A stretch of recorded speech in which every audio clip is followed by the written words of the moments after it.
Our civilization is in a state of ongoing strivings, in which control seems to be the highest virtue.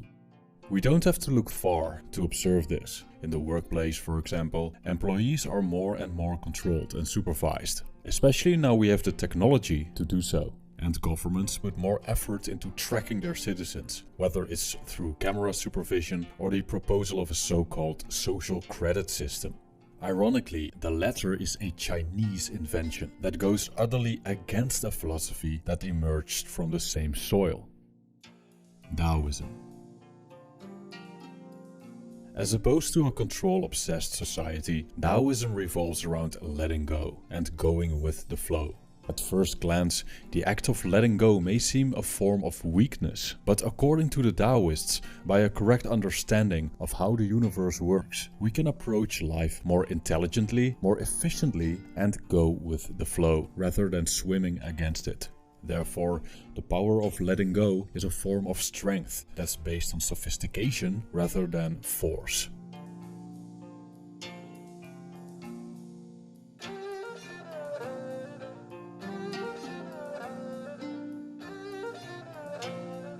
The Tao-Te Ching, the main Taoist scripture, was written by a mysterious sage named Lao Tzu. There are countless ways in which we can interpret this text. One way is to see it as a guide for a ruler. What characterizes the passages of the Tao-Te Ching regarding governance is that Lao Tzu puts emphasis on ruling by not ruling, as he compared governing a country with frying a small fish. Too much poking spoils the meat. He argued that when a ruler tightens his grip on the people, all kinds of negative side effects will occur. We see that people become distrustful towards one another when the government is too patronizing, and when it's too intrusive, people become rebellious. But when a leader is unobtrusive and acts with integrity, then people will become whole, as they are granted the space to naturally evolve.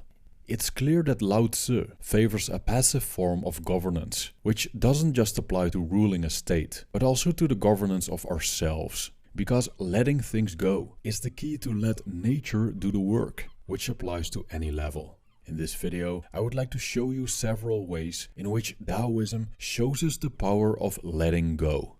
The first one is the art of non-doing.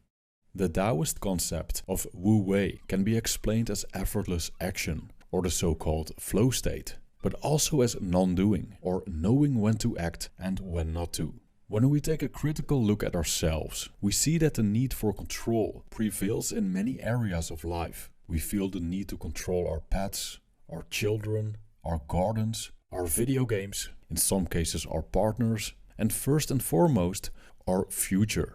Now, control isn't always a bad thing. In order to survive, we need to exert our influence on the environment to some extent. Especially self-control can lead us in a positive direction. Without control, human civilization would probably never have occurred. But too much of it doesn't get us anywhere. It seems that we systematically underrate the natural influences that lie at the basis of our daily lives. We can't control everything, and many things happen when we stop controlling them. Let's take a tree, for example. We can plant it, we can water it, we can add some fertilizer and make sure it's exposed to enough sunlight. But any more intervention would only damage the process, because we interrupt nature from doing its job. Another example is attraction. The first step to attracting someone is simply showing ourselves, so that the person we want to attract knows that we exist. Then, attraction either happens or not.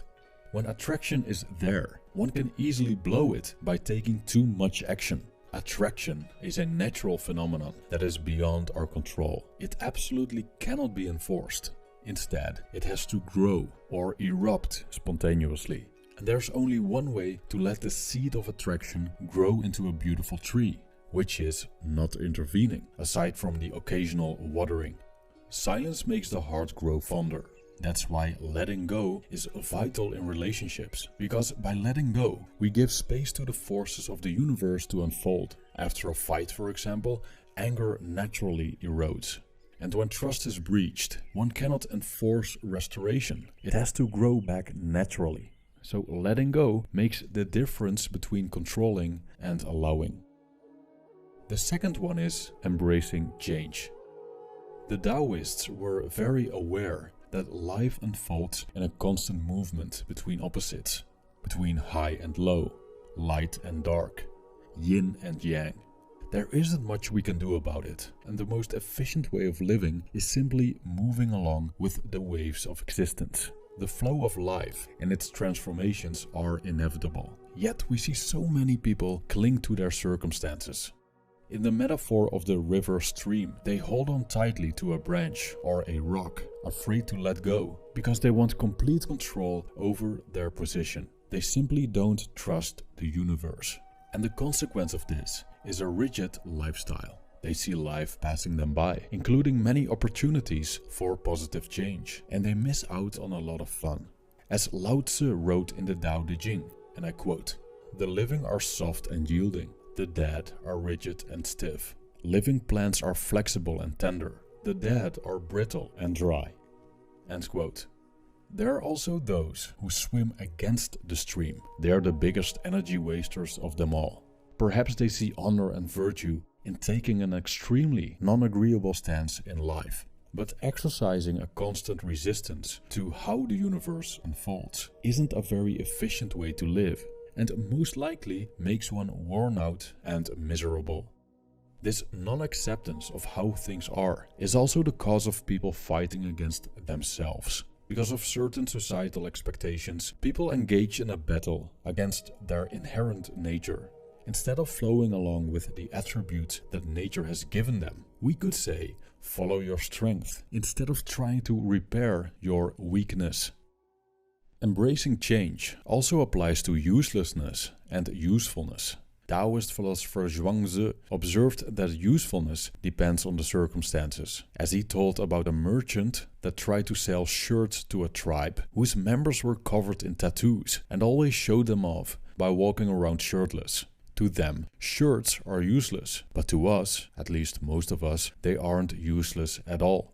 Usefulness and uselessness are relative and are not to be treated with rigidity. When you live in New York, for example, having a car is less useful than when you live somewhere in the countryside where the next village is 50 kilometers away. So we ought to be willing to let go of things that are useless in one situation and adopt what's useful instead. That's how we make change an ally and not an enemy. The third one is not focusing on outcomes. Comparable to the Stoics, the Taoists observed that the focus on future outcomes has a negative effect on us. Focusing too much on the future makes us anxious. Our present endeavors become fueled by a desire for an uncontrollable result. And the more we crave that, the less we value the only thing we have, which is the present moment.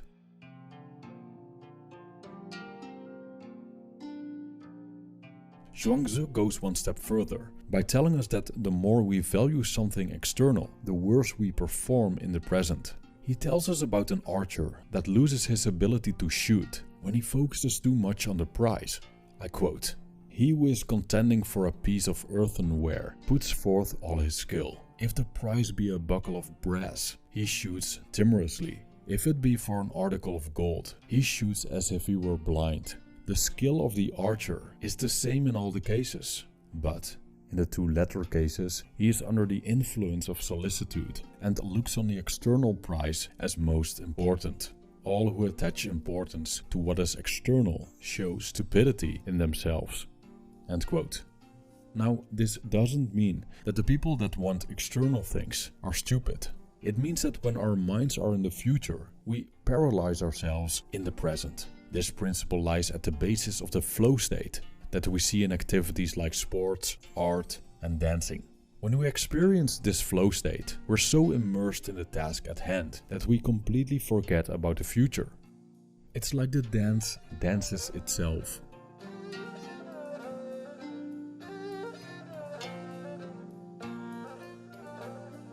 The last one for now is letting go of excess. In a society in which status is an ultimate concern, everyone wants to be at the top. Not because it's necessarily the best place to be, but because we have collectively decided that high status is preferable and low status is horrible. This also comes with a collective pursuit of the former and a collective aversion to the latter. But the tallest trees catch the most wind. And when we are at the top, it takes a tremendous amount of effort to stay there, because everyone wants to take your position.